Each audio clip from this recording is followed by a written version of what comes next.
First of all, good morning. And the second thing I want to talk about from a veteran's perspective is continuous improvement. And after the first panel, and to the credit of Eric, I think he did a nice job kind of ad-libbing. What we did to make sure, and what these folks did to make sure I wasn't up here on the stage by myself, is we mustered over there about 15 minutes ago to make sure we were all here. So we're glad to be here this morning. My name's Chip McClure, and I was actually in the Navy from 75 to 79. Right after Vietnam, I was a damage control officer on a destroyer. And I can still, 35 years later, still remember some of the transition issues I went through back in that time period. And as Stephen said, since then I had the pleasure of running a number of public companies. I'm now with Michigan Capital Partners. And what I'd like to do today in this session is, you heard from the employers, you heard through the eyes of the employers, you heard about their discussion about, the tone at the top. They talk about the fact as far as making sure across the organization there's support for there. And also the discussion about the fact you want to make sure there's an individual that's passionate about, helps drive that, whether it's a mentor or a sponsor, to do that going forward. And what I'd like to do now with this panel is to really have you look at it through the eyes of those that are transitioning through. So before I go any further, I'll start here with Taryn, have each person introduce themselves, and we'll go from there. Taryn? Good morning, my name's Taryn Barnes. I spent 7 years in the U.S. Army as an aviation officer, reconnaissance helicopter pilot. 2006, my husband and I both left the military and we moved to Michigan. From there, my first civilian job was a store director at Meijer for about 3.5 years. And then I decided to go back in public service. At the same time, I decided to use my GI Bill to get an MBA at University of Michigan. And so now I am actually at the U.S. Environmental Protection Agency out of Ann Arbor as an internal management consultant and trainer. Hi, I'm Dave Dunkel. I'm a retired Command Sergeant Major. I did 26 years in the military, started in the Navy, ended up in the Army. Went from submarines to parachuting. So I've been out 1 year, and I work for Roush Industries as their Veterans Initiative Program Manager. They gave me a goal last June to hire 30 veterans full-time. And as of yesterday, it was 115 veterans we've hired in the last 12 months.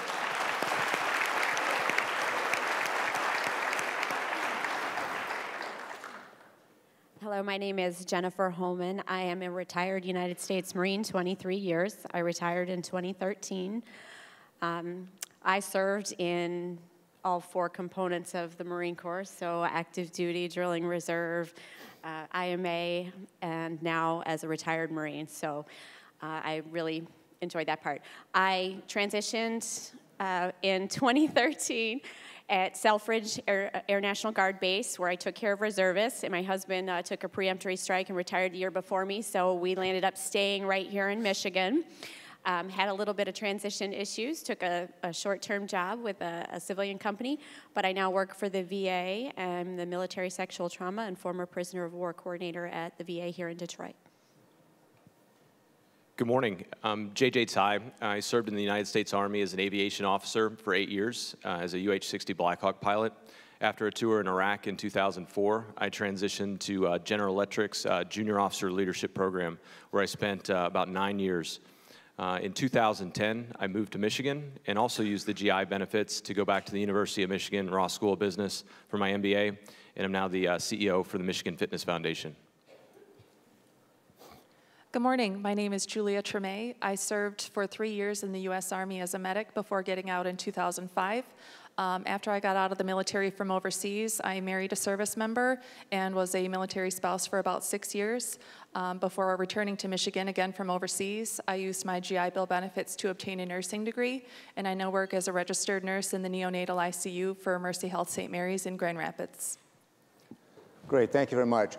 Now, as you look at this panel for a moment, just to kind of think about it, you've really got 2 different groups here. You've got, between Taryn, JJ, and Julia, they all got out about 10 years ago and had anywhere from 3 to about 10 years of active duty service. And then Jennifer and Dave here obviously had 20+ years and just got out in the last year or 2. So really kind of the 2 things that I want to kind of discuss in this panel today, and then we'll open up discussions from the audience, is one is to kind of talk about the process. I think you heard from the employers some of the process they do to kind of onboard veterans and that type of thing. And I really want to talk about 2 parts of that. One is going to be the process to transition in and onboard the veterans. But as importantly, what are the things that are then done to make sure that veteran, he or she, has the ability to succeed and grow in the position they've got? So that'll be kind of the first discussion. Then the second discussion is to talk some about stereotypes and perceptions. What they experienced, how they addressed it, and how they've seen companies doing that.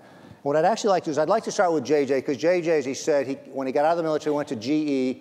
I think GE is similar to many of the companies you saw here today that's done a great job as far as onboarding and that type of thing.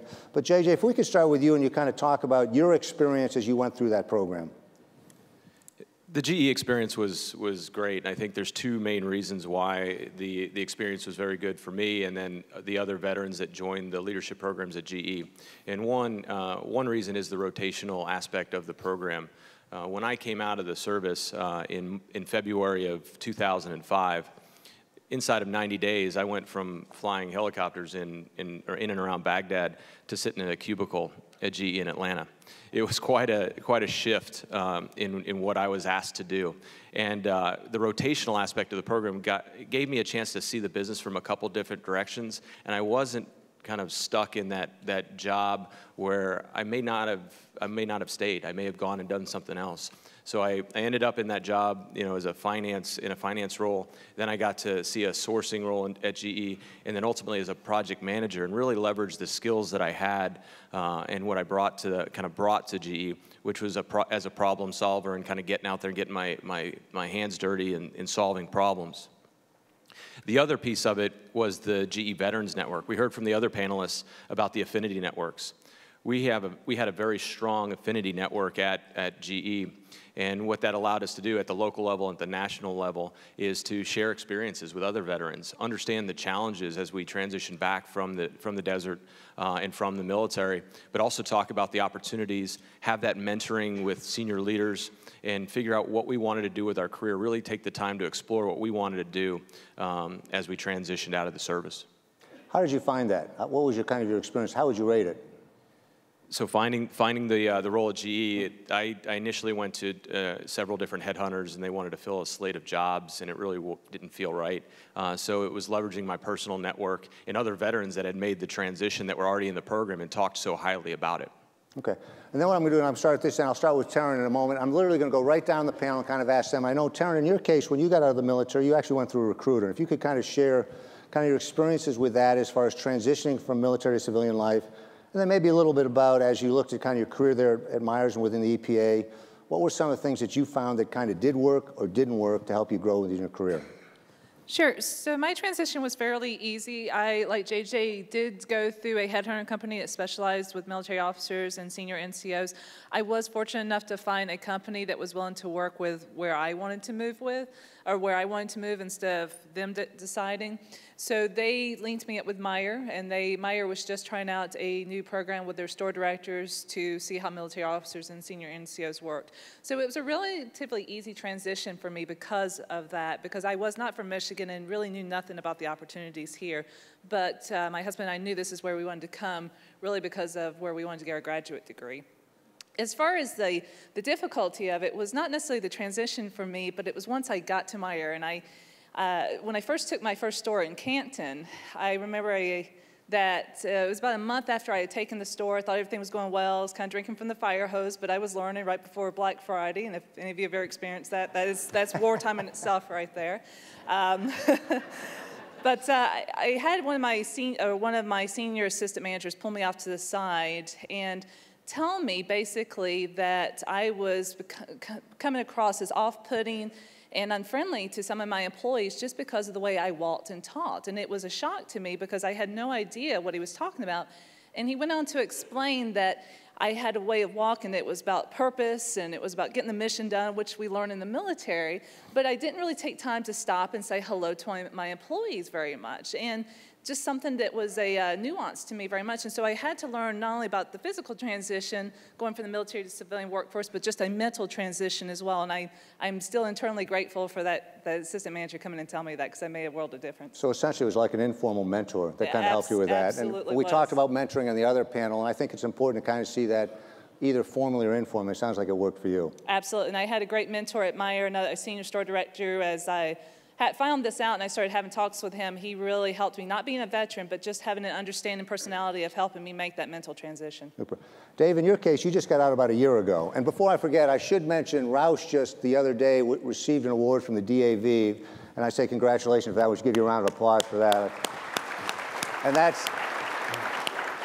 And again, it's not just the recognition, but that's a real sign of the commitment of your company in that. But you just got out about a year ago. Do you want to kind of talk about your transition? I know also within Roush, you're helping, as you said, to bring on veterans. Kind of what are you seeing that does work or doesn't work, either for you personally or for as you bring in other veterans?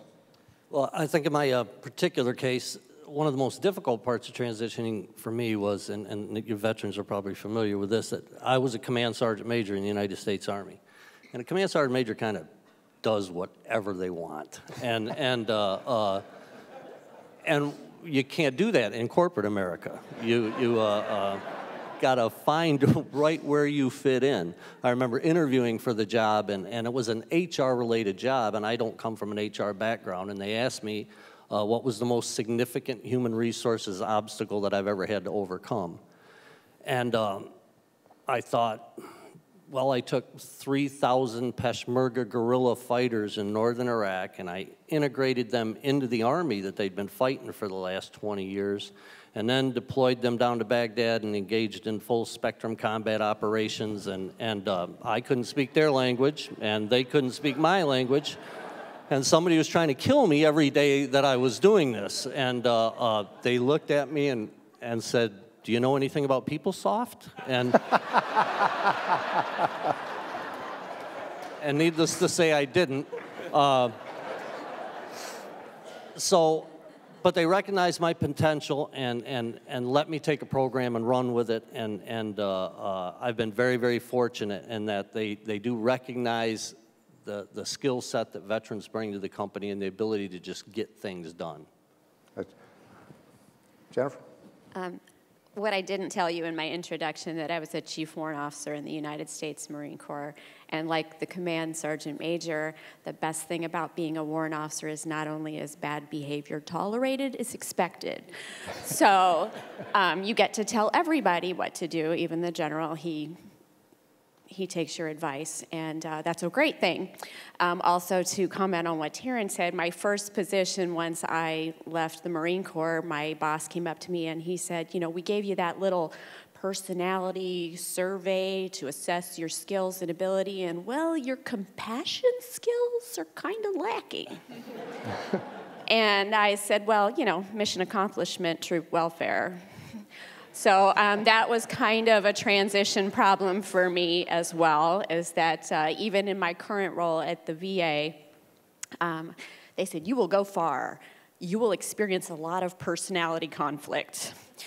So I have had the same advice, is that I walk directly in with a purpose, and sometimes that can be a hard transition. My hardest transition was expectations. I'm highly educated. I've gone all the way through my doctoral using my GI Bill and the tuition assistance in the Marine Corps, not afterwards. So managed to do that. And I'm well-rounded. So I thought, surely people will want me. And 23 years of military service, it shows that you're accomplished. But it was very challenging. I took a head start 3 to 6 months before well more than that, but actively the last 6 months before I separated, and really didn't get the feedback that I was hoping for. I did some of the job fairs and found a company, and that's the one that told me I didn't have a compassion factor. And we worked together for about 6 months when we all sat down and said, this isn't working for us. And they told me, well, don't consider this as a failure. And I said, absolutely not. I now know what I don't want to do. So, and sometimes in some of the programs that I've heard about here is where you get to get a taste of all the different sections. That's a good idea. It's a great idea. And I wish I'd had that, because I know that there were other roles in that company that I could have filled. But it wasn't, that wasn't for me. So I was fortunate enough, through repeated attempts in USA Jobs, found a wonderful job at the VA, and it's working well for me. Great story. Julia? Well, I knew from the time that I got out of the military in 2005 that I wanted to be a nurse, but as a military spouse, logistically, it was difficult for me to know that I would be living anywhere long enough to commit to a nursing program in school. Over those 6 years, my now ex-husband and I lived on a total of 3 duty stations on 2 different continents as well. So it wasn't until 2011 that I even had my opportunity to go to nursing school. From there, I used my GI Bill benefits and was fortunate to get into an accelerated second-degree nursing program, having an unrelated bachelor's degree in a different field. And I feel that I walked pretty easily into my job.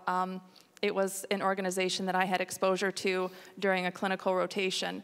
But what I had difficulty adapting to once I was in the civilian workplace was coming from a military background, and it's a culture that's so built on customs and courtesies. I definitely felt that the working environment was a lot more lax and a lot more behavior was acceptable, and it was difficult for me to not interpret some of the behaviors that I was seeing as insubordinate or disrespectful. So it took me a while to really relax into that kind of working environment. Do you also want to take a moment, when we were talking last night, you also talked about how people viewed you as someone in the Army. If you just want to share that, I think it's an interesting story that kind of, you talk about, I'm going to get into the perception side in a moment, but if we could kind of start with you, Julie, just from the perception point of view, some of the things that you had to deal with that I think a lot of the people out here need to at least be aware of, and I'd like you to kind of share that story, but also, in addition, share how you addressed it. Sure. I did have one particular instance in the working environment where there was a conversation, kind of a water cooler type conversation, during which one of my colleagues, with whom I have a great rapport, said to a couple other people, like, hey, don't mess with Julia, she was in the Army. And initially when this was relayed to me, I just laughed it off. I thought it was hilarious, actually. But thinking about it then after the fact, I came to realize that that's a really dangerous perception for people to have of veterans and service members. And I felt the need to go back and readdress that with these colleagues that had had the conversation and just kind of say, hey, you know what, that was really funny, especially because it's the exact opposite of how I'm known in the working environment. I'm known for always smiling and being friendly. But I just wanted to bring to their attention that had that been said to someone who didn't know me or said in a different capacity, it's just definitely a stereotype that we don't want to perpetuate in the civilian working environment of our service members and veterans. In a moment, I'll start with JJ in a moment, because I'd like to kind of shift now to the stereotypes and perceptions that exist out in there. But Julie, as you're talking about that, similar, I think, Taryn, kind of what you said when you're this assistant manager, kind of make you more self-aware of kind of your bearing and that type of thing. And as you think about it out there with companies, I think that becomes important to kind of recognize that. And part of it is to kind of create that awareness within the organization to make sure that those kind of things don't fester and people have the ability to talk to that. But JJ, if you want to take a moment now, and obviously you've gone from the Army to GE to here in Michigan, talk a little bit about, as you went through those different transitions, kind of either some stereotypes or perceptions that you kind of experienced as you went through it. So I think from a perception standpoint, when you go to look at hiring a veteran, I've experienced that you either look at them as, you've got to find a role based on their MOS when they come out of the service, or you look at them and they may not have the exact right experience for the role you're looking at, so you assume that they don't have that experience. I think it's not just about hiring a veteran and filling a role. I think you got to take a step back and look at that veteran for what they really bring. They come from a culture of growth. They have that yearning to learn. They have the discipline. They have the leadership. They have the integrity that it can really be a fabric in your organization. So I think the perception of just, hey, I've got to fill a role, and we've got this pool of talent that's out, or this pool of veterans, is maybe not the exact right way to look at it. You look at these folks as potential leaders of your organization in the future, and you're really hiring the individual. And I think it takes, as you start looking to bring that talent to Michigan and to your companies here, have that real conversation about what they want to do in their career, what their career goals are, and then take that and help them and develop them into those leaders based on that foundational leadership and integrity and discipline that they bring. Let me ask the other panelists, did some of you also run into something similar to that? Where, obviously, I think part of what you're talking about, JJ, is, the potential was there and having the ability to do that and given the opportunity to try different things. Did some of the others here on the panel kind of run into the same type of thing? Well, I would certainly say I did. Definitely at my years as store director, but even in my new role at the EPA, my boss, I don't think I would have even made this mental transition myself, but she saw some skills and capabilities in me to be a consultant trainer for our office and multiple other offices across the country, and told me to just give it a try. And again, I wouldn't have made that thought myself, even with my own background, but trying it, it really became something that's a passion of mine now, and something that all my skills and my experiences really complement. And it was just, and this is a manager who's not a veteran, but she could see beyond what was on my resume and seeing something else that I could potentially become. You know, there's two things that come to mind, and not with me personally, but with onboarding 115 veterans in the last 12 months. One of them is that veterans are a very diverse group. They're every race, creed, color, gender, and sometimes the hiring managers or the company itself, when they decided they were going to have a veteran hiring move, they didn't realize that this is a diverse group, and they're going to bring different skill sets and different talents. And we've had some veterans that have left the company since we've hired them. And I've had hiring managers come to me after having a bad experience with a veteran and say, I don't want any more of those veterans. And so we've had to educate the hiring managers that it is a little different. And just like JJ said, the skill sets that they bring, one of our biggest challenges, or one of my biggest challenges, is trying to translate those military skills into something that we can use as a company. We just hired a recently retired lieutenant colonel out of the Marine Corps, and he's in charge of all our logistics now. Big operation. And he didn't interview well. Hadn't interviewed in 25 years. Matter of fact, after the interview, they asked him, when we showed him all around, showed him our logistics operation, they asked this lieutenant colonel, well, what do you think? He said, I don't think I've ever seen anything as ate up in my life as the way you're doing things. And so they didn't want to hire this guy. And I convinced them, look, he simultaneously moved 2 task force from Camp Lejeune, 1 to Iraq, 1 to Afghanistan, and back, and didn't lose 1 piece of equipment, let alone 1 person. This guy can move our stuff around. And now they love him. They love him. But it's understanding that military skill set might not match what you're looking in for in your job description, but just cut them loose. So on a funny perception is that, what does a veteran look like? I'm 5 foot tall, and probably not what you were picturing when you thought a 23-year Marine Corps veteran. So more than one interview I've gone to, they come out to the waiting room and look around, and then stop on me, and then go, Jennifer? And I say yes. And we move on from there. So perception right from the beginning, I don't know what they were picturing, but evidently it was not me. So there's that. And as a personnel officer, which is what I did before I retired, is I helped a lot of veterans. You know, I would interview them before they left service and ask them what they wanted to do when they got out, if they knew, and then tried to help them civilianize their resume so that they could transition to, you know, speak the same language when they sat in an interview and see if that's really what they wanted to do. Sometimes in the service you get a job and you do it for 4, 8, 20 years, and it's not the one you really want, it's just the one you have, and you don't really get to change it sometimes when you're in the military. So. But what I would offer is it is very challenging that for the veteran themselves when they leave to think outside that box about what their skill sets are. And for me personally, whenever I've been interviewed, I say that the thing that I can offer you, even if I don't have the skills for that job, is dependability, initiative, and enthusiasm. If you ask me, I'll do it. If you don't tell me what to do, I'll figure it out. And I will give it all I've got. So, and I think that most veterans have that to give you, regardless of what their job skills are. They've been told what to do, and they've been expected to do things, and they are told to do it until the task is finished. So they have that mission, accomplishment, goal, whatever it is. So, you know, I would offer that in the transition sense, that the perception of they can only do this, especially those veterans who have combat arms, MOSs. It's very challenging for them. You know, you were an infantryman, what can you do for me now? We don't have any people that we need killed. Or maybe you do. You know, for them to make that transition and identify, you know, look beyond that they were able to lead. You know, to lead groups of people. If there are 2 Marines in a room, one of them's in charge. They are taught that from the minute they graduate boot camp, and the same with the other services. So leadership is embedded in them from the very beginning, and just the fact that they are going to focus on accomplishing whatever goal it is. And even if you have an MOS, I assure you it's not the only job they've done. Everyone wears multiple hats.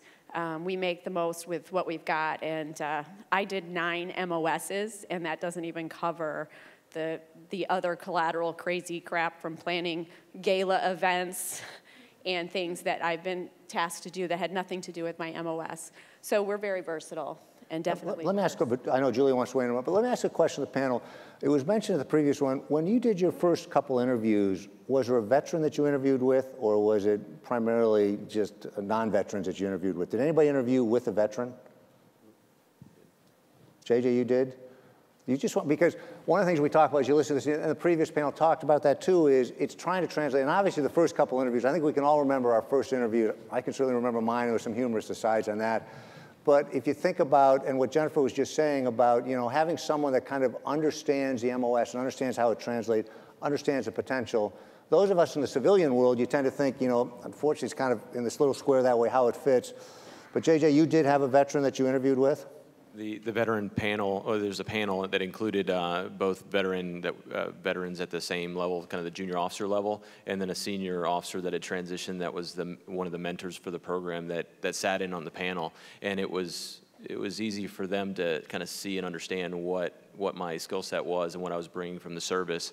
And that was in addition to the couple of hiring managers that they brought into the room as well. I thought it was a very effective way to help that transition and translating of those skills. Darren? And I admire the HR manager was actually a veteran as well. And even though she wasn't technically my first interview, I know she played a heavy role in translating my skills to the regional directors to figure out how I fit in as a store director. One of the things we've done at Roush, or a couple of things we've done at Roush is all of our hiring managers, we've had over 200 hiring managers go through value of a veteran training in the last 12 months. They understand the difficulties that veterans sometimes have in the interview process. And then internally within our HR structure, we've taken job postings and job descriptions, our internal job descriptions, and we've added military skills translation right into those internal documents. And then when we post our jobs, be it wherever, we have military-specific or veteran-specific job postings that contain some of that language. If you were an 0311 or if you were a 63 Bravo in the Army, we'd like to speak to you. Okay. Julia? I do just want to add, having spent so much time as a military spouse after my time coming out of the military, when we talk about perception and interviewing and everything like that, during that time I did have a couple odd jobs here and there, but coming into the professional job market, I did feel that my resume didn't necessarily reflect my level of commitment and dedication to an organization because I hadn't really had the opportunity to demonstrate that in the past. So that was a big concern of mine, and I'm happy that my organization was able to look past that.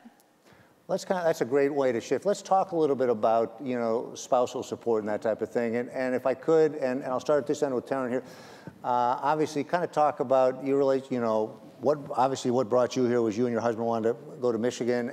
But if you could kind of talk about, as you see the spousal support, and I know in a couple of panelists here, their spouses are in the military or their spouses are involved with the VA. So I think there's some unique things there. But if you just want to talk a little bit about, as you look at that kind of spousal support, either through what you've seen individually or personally, or what you've seen with others that you've served with, because there's no question at the end of the day, when you do deploy, I mean, it's the spouse that's got to be back there taking care of the family and the family situation, all that. So just kind of interested what your experience was or what you kind of see in that. So I don't have any personal experience here. When my husband and I were both deciding to get out, he actually made the comment to me about, well, what do you think about you getting out and I staying in? I said, oh no, it's a both or none deal here, because that really and truly was to me the hardest job. And I actually have two really close friends who I was in flight school with and served with both in Iraq, and both pilots, and they both decided to get out and let their husbands continue their career. And when I talked to both of them tell me that was the absolute hardest job they took, that being in the military, knowing what's going on, is much easier in many ways than being at home and trying to run the household, keep the kids motivated, and trying to explain to them about the spouse being gone, and just keep everything going while the spouse is overseas. They really said that was the hardest job. So I really loved hearing the panel before us talk about spouses are an integral part of what veterans do and what they do in the military. Dave? all of my spouses have been very supportive of my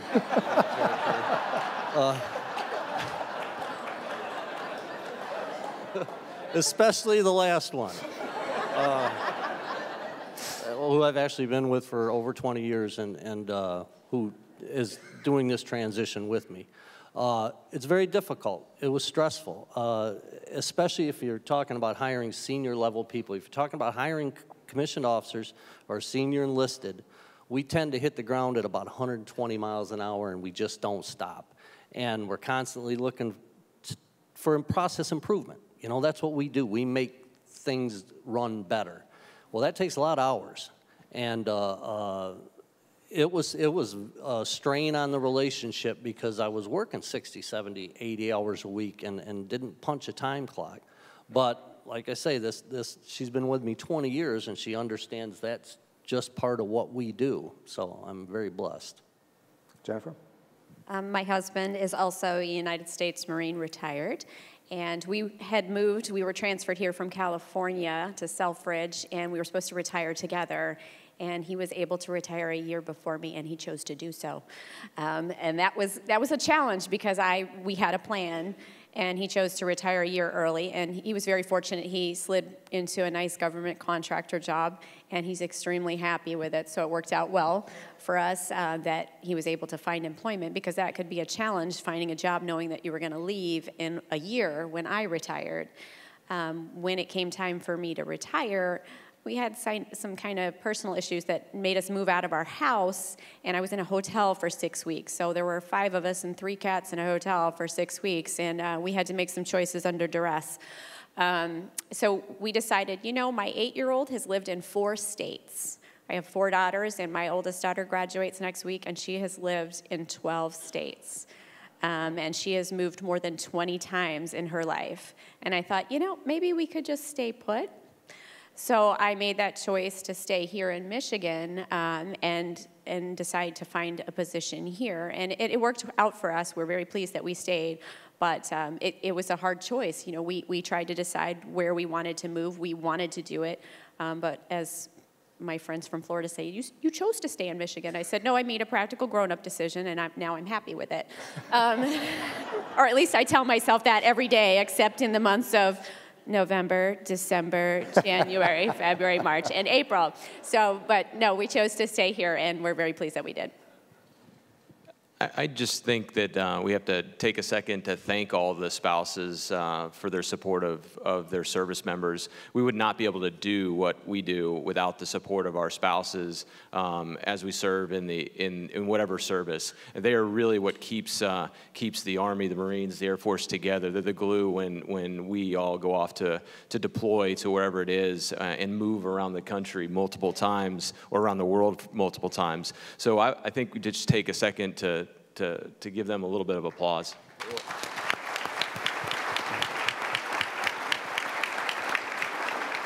And just one thing to add, my wife is also, and I think she's here in the back someplace, is also an Iraq War veteran, and without her support, when we were both deployed in different places in Iraq, I just want to say thank you to her as well. Nicely done. At this point, I think what I'd like to do is raise the lights and see if there's some questions from the audience. And as we kind of raise the lights, and if someone's got a question, raise their hand. I'll just make a couple observations as you probably listen to this today. One is the fact that as you think about this transfer and the impact on the spouse, and I know a lot of companies that really do it well have done that and recognize it's not just the individual employee, but it's actually the spouse. And I think clearly you've heard that message here loud and clear on that becomes important. A second message that I should probably highlight very quickly, and then we'll take a question. There's a question over there in a moment. But second item is the GI Bill. And it was talked about the last time, and hopefully what you heard is from all the panelists here, every one of them, to a greater or lesser extent, has used the GI Bill. And I may, later on, if we still have some time, have them kind of talk a little bit about that, because the GI Bill is obviously continuing education, but I think in a couple of cases, what you're really going to learn is to kind of help them pivot as to the job they wanted. But I see a question over there. Yes, thank you. My name's John George. I'm the executive director and co-founder of an organization by the name of the Motor City Blightbusters that works here in Detroit. We work with a lot of volunteers doing demolition and renovation work of housing And basically our goal is to stabilize and revitalize Detroit and create home ownership. We work with over 10,000 volunteers annually, and lately we've been seeing a lot of veterans volunteering with our organization and others. I wanted to know if the panel could speak to the role that they feel in the transition piece for the volunteers, for the veterans, how volunteering might help in that transition. Well, I'd speak to that as a lot of veterans, if they don't have experience in what they want to do, I have encouraged a lot of transitioning service members as a personnel officer to go volunteer with an organization, at least get some experience and see if that's something you're truly interested in. And it's twofold. You know, you're helping that organization in your community, but you're gaining experience even if you're not getting paid for it. But it can be very valuable, and sometimes your volunteer experience is more meaningful on your resume than your actual paid experience. Julie, I think you'd kind of touched on that a little bit. Do you want to kind of expand on that a little bit?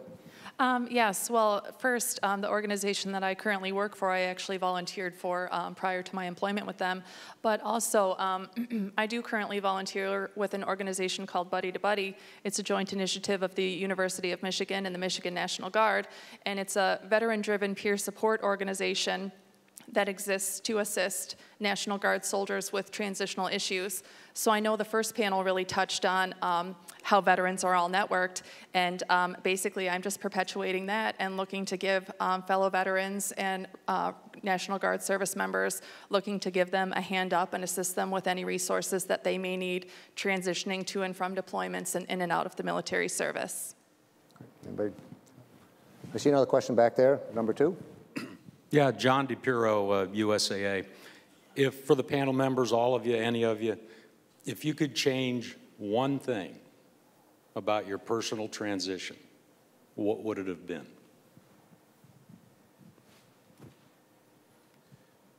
You know, I think I would have learned to bite my tongue, I think, out of all of it.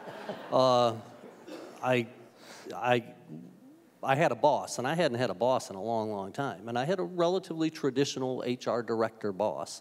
And I said a few things to the boss that I don't think the boss appreciated. And I found myself in trouble. And I was not used to being in trouble. So I think understanding customs and courtesies on the corporate side is totally different than the customs and courtesies on the military side. And I would have found a mentor and helped me through that process a little better. She loves me now. She just loves me now. But JJ? Started out. I think it's awareness of what's out there. I think for a lot of soldiers or officers, you make that decision to leave, and then as you get closer to it, there's a lot of tension and stress about finding a role. So what I would encourage is that engagement with the different bases and places around the country and around the world is how do you get your message out so they are aware of those opportunities that are out there. And then the transitionary period, the rotational programs is a way to help with that as well, so they don't feel that stress, right? They get in, they can kind of see different things. So I think it's awareness, 1, and 2, developing programs that allow them to get to experience those different pieces of your business and figure out where they want to be. I would say connecting with the community. When you come out of the military, it's like JJ's saying, it's such a pressure to find that job and throw yourself into it and start your new career that it probably took me a couple of years to really feel like I was part of the community because I was so focused on work. But that really makes the difference because in the military, you do have a built-in community. And it's not so much when you come to the civilian world. But once I after a couple of years and I built that, I really felt much more at home in Michigan. As what I considered an outsider, and especially being a Southerner, I got a lot of slack for that. But I really felt part of the community once I took time to put myself into it. I would agree on the getting to know the community. I was not very focused on where I wanted to go, in the sense that we did know we wanted to move to Colorado. We had a plan. We were going to move to Colorado, and because of that, I ruled out a lot of options. And when you move so many times in the military, you tend to live shallowly in the community. You hit the hot spots, but you really don't invest in the community. And so when we made the decision to stay here, I said, oh my gosh, we've lived here 3 years, and I don't know anything. I don't know Michigan. And so the last year and a half has really been a challenge for me to get to know the community, and I would have networked. So the one thing I would have changed, I would have networked much more and not focused on with pinpoint accuracy. I would have spread that out a little bit and broadened my opportunities. Let me ask a question to the panelists before we go to the next question in the audience. How many of you are originally from Michigan? Right here. That should tell you. That's it.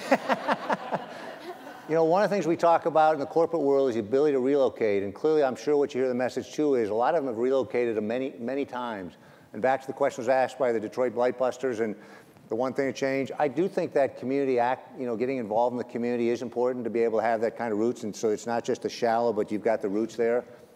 But I think the other important thing is you realize, and as we are global companies, and whether you're just based here in Michigan or globally, the need to be global and having employees that can move around and relocate, clearly you get that message here. We've got a question back there. Thank you.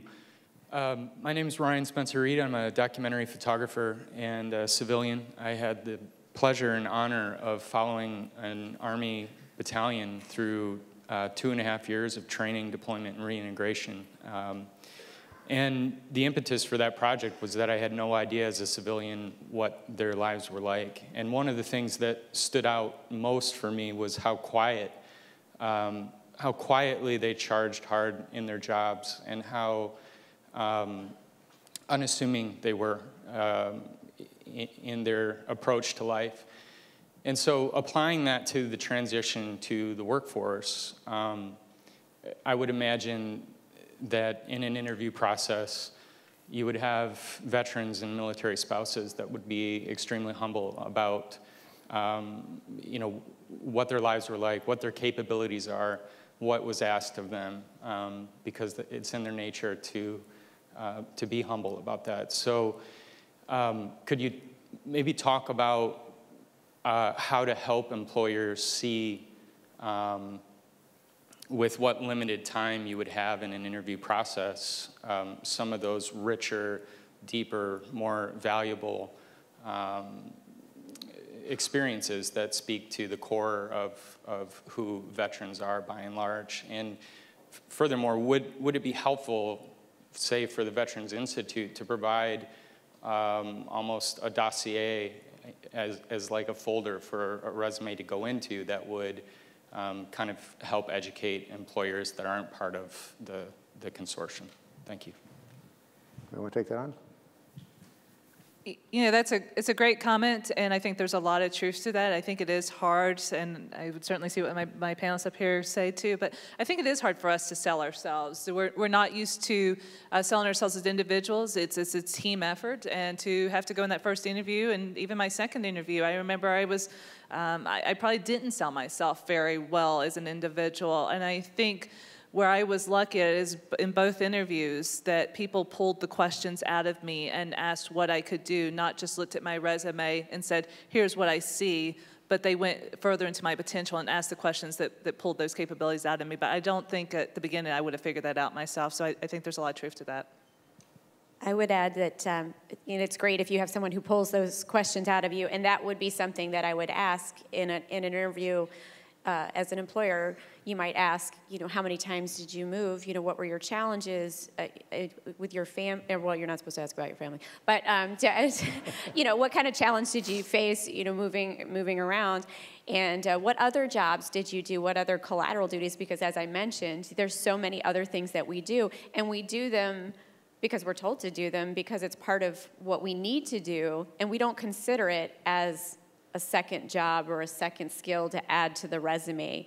I'm pretty sure that as the command sergeant major, you organized many functions.